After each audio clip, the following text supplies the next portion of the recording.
Halo, Bu Jang.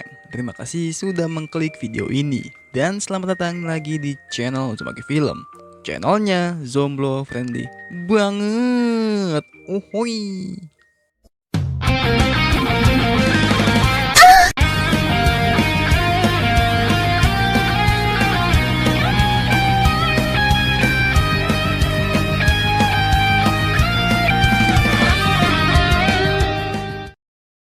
Kali ini Uzumaki Film bakal ngelanjutin alur cerita dari anime Solo Leveling yang kemarin dibahas sebelumnya. Sebelum masuk, kemarin aku baca tuh sedikit komen dari kalian, yang mana kalian mempersalahkan soal suara yang berbeda-beda. Sebenarnya aku lagi usahain agar suaranya biar lebih jelas dan enak juga kalau didengar di kuping kalian. Nah, karena itu aku pakai suara AI dulu, biar tetap jalan kontennya. Soalnya kalian kadang suka komen, "Bang, kok lama banget uploadnya?" Ya karena aku kena mental coy, karena suaraku yang kurang enak gitu ya kan. Dan aku juga terkendala dengan mixing audionya dan mic-nya juga. Ya udah gitu aja, daripada kelapan ngemeng seperti biasa lah, jangan lupa jempolnya dulu biar warna biru atau putih dan pencet warna merah yang bacaan subrek untuk bisa tembus 200.000 subscriber. Tapi kalau udah warna abu-abu itu udah enak betul, swear. Ya udah kita langsung aja ke alurnya. Jangan lupa cemilannya. Yohohohoho.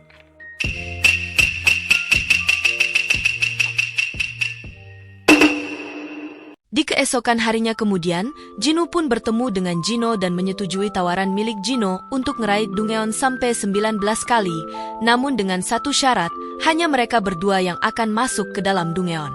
Setelah itu, Jino yang sedang bersama bapaknya itu membahas tentang pentingnya Dungeon di masa sekarang dan membahas para hunter dengan guild mereka yang memonopoli sebagian sumber daya yang para hunter dapatkan, dan bapaknya Jino tidak akan membiarkannya karena untuk kesejahteraan masyarakat, maka dari itu ia akan membangun sebuah guild. Sementara itu di lain tempat, tokoh utama kita yang habis latihan fisik ini mendapatkan pesan untuk misi gate peringkat D. Tidak hanya dia, rekan-rekan dulunya pun juga mendapatkan pesan untuk misi yang sama, seperti Juhi, Kim, dan Hunter Song. Di lain tempat, tepatnya di kantor Hunter Choi, Baek datang untuk kompalin soal dirinya yang harus speak up tentang keuletan dan kejujuran para hunter. Baek pun makin yakin kalau Hunter Choi adalah pembohong, karena itu seharusnya pekerjaannya. Lalu Hunter Choi memberitahu soal guild baru milik Yoojin Construction. Singkat cerita, Baek pun pergi dan Chahain datang melaporkan ke Hunter Choi soal dirinya yang ditawari untuk menjadi guild master di guild Yoojin Construction. Setelah menemui Hunter Choi, Baek pun merenung soal pembicaraan dengan Hunter Choi soal dirinya yang ingin menaklukkan Pulau Jeju, karena ia tidak bisa melupakan sesuatu yang terjadi di pulau itu.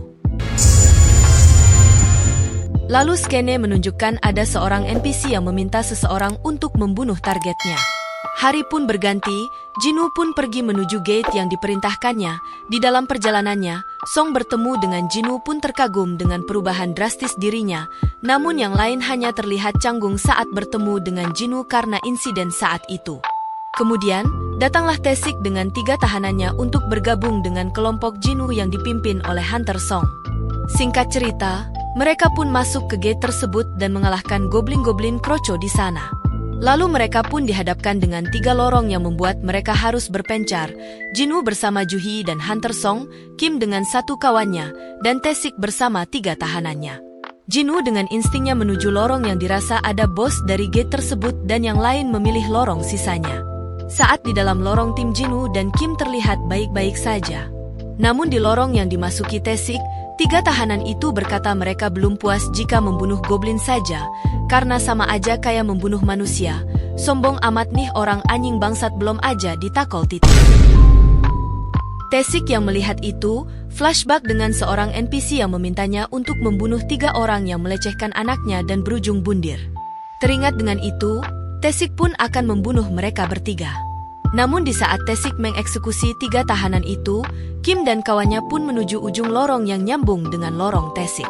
Taesik yang gak mau ada saksi mata itu pun langsung mengeksekusi 2 orang itu. Mendengar suara teriakan dari lorong sebelah, Jinu dan kawanannya pun langsung menuju asal suara. Sesampainya di TKP, ia menemukan orang-orang yang sudah mokat terbunuh, dan Kim yang sekarat itu pun meminta maaf ke Jinu atas insiden saat itu.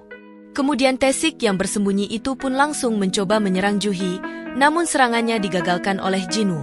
Lalu Hunter Song pun maju melawan Tae-sik. Mereka pun bertarung dengan skill pedang yang hampir sama, namun Hunter Song memiliki kelemahan saat Tae-sik menggunakan skill asasinya yang membuat Hunter Song menerima banyak luka. Lalu di saat Tae-sik ingin mengakhirinya, Jinu pun menggagalkan serangan Tae-sik dengan cepat. Pertarungan antara tokoh utama kita dan Tae-sik pun terjadi. Kecepatan mereka bertarung pun sangat seimbang, sampai Jinu pun terkena serangan dari Tae-sik. Tokoh utama kita itu pun memberikan buff speednya dan auranya bertambah ungu dibanding Tae-sik.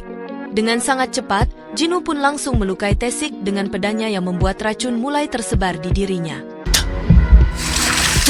Lalu Tae-sik pun gak mau kalah dan menunjukkan skill menghilangnya. Kemudian Tae-sik pun dengan mudah mendaratkan serangan di pertarungan tersebut. Lalu Jinu dengan mudahnya menghilangkan luka yang baru saja ia terima, sekaligus satu emosi miliknya mati. Melihat itu, Tae-sik pun sedikit ketar-ketir.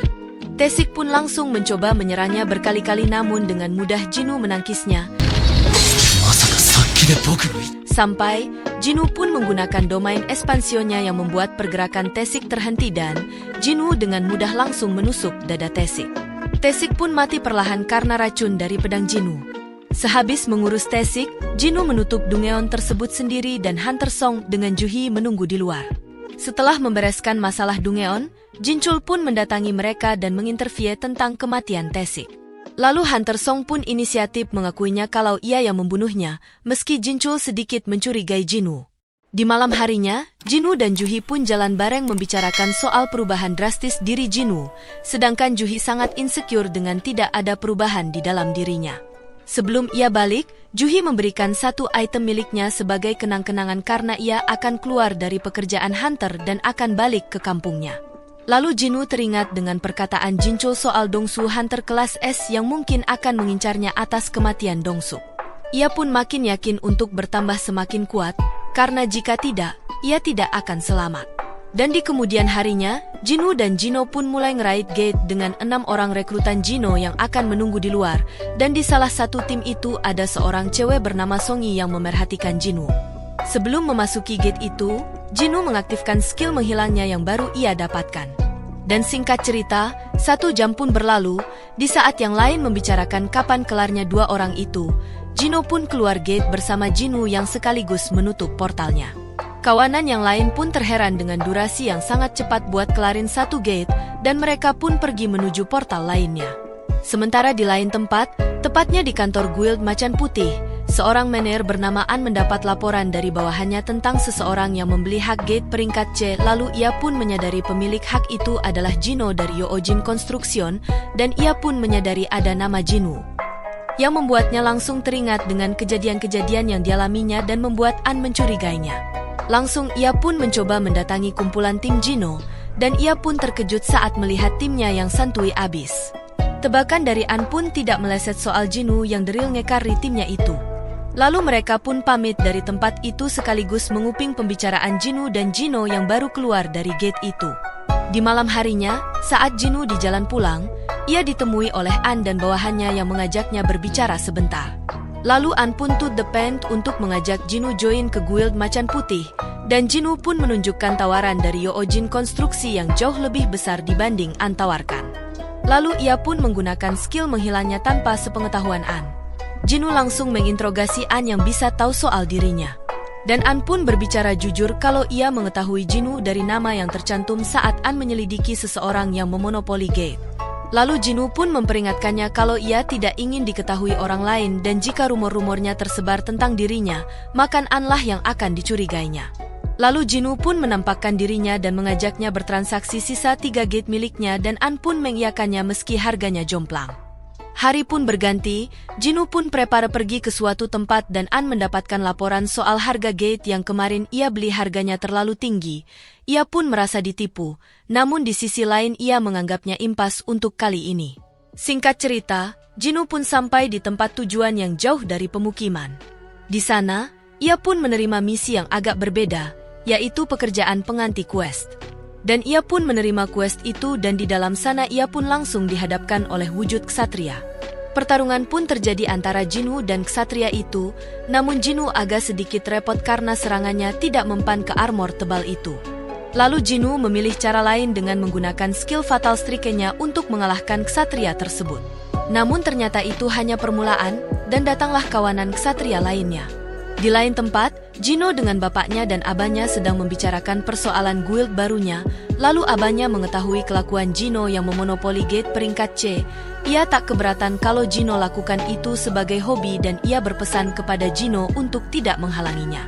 Balik lagi ke pertarungan tokoh utama kita, ia sekarang dihadapkan oleh lawan varian baru yaitu assassin dan mage yang membuat tingkat kelelahannya makin meningkat seiring meladeni para musuhnya yang membuat dirinya terbatas untuk menggunakan skill.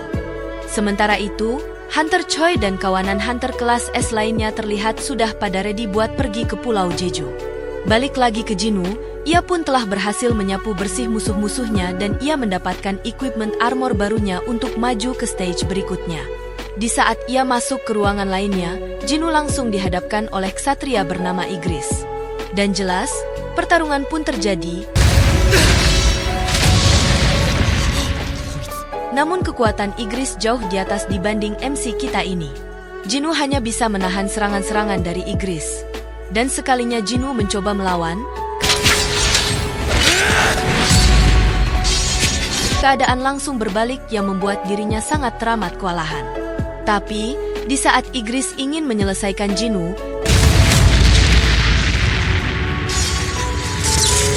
MC kita ini dengan sisa tenaganya langsung membalikkan keadaan yang membuat Igris pun mokat dibuat Jinwoo.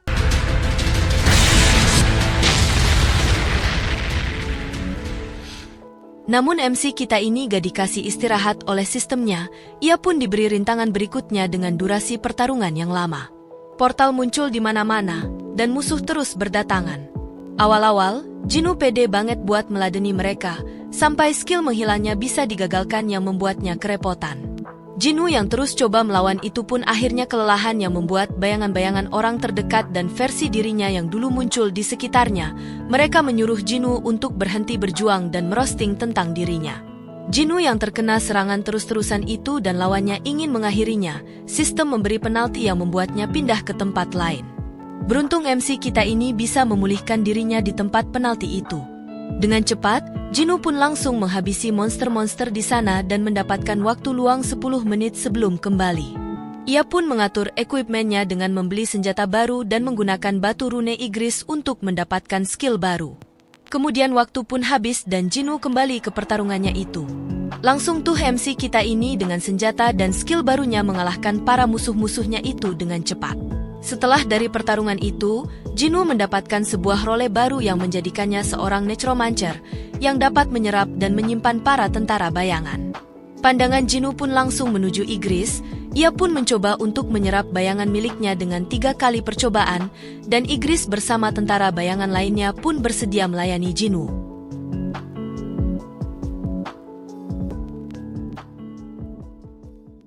Oke, sampai di sini dulu. Makasih banyak banget nih bagi kalian yang sudah nonton sampai habis. Kita bakalan lanjut ke next anime selanjutnya. Dan kalian request di kolom komentar aja, anime apa yang harus aku bawain lagi. Oke, segitu aja untuk siang atau malam ini. Jangan lupa like kalau kalian suka, dan kalau nggak suka ya dislike aja, nggak apa-apa. Dan support channel ini kalau bisa nyalakan loncengnya, kalau tahu kalau aku upload video baru, plus makin semangat bikin kontennya. Sampai jumpa di next video dan sayonara, bujang.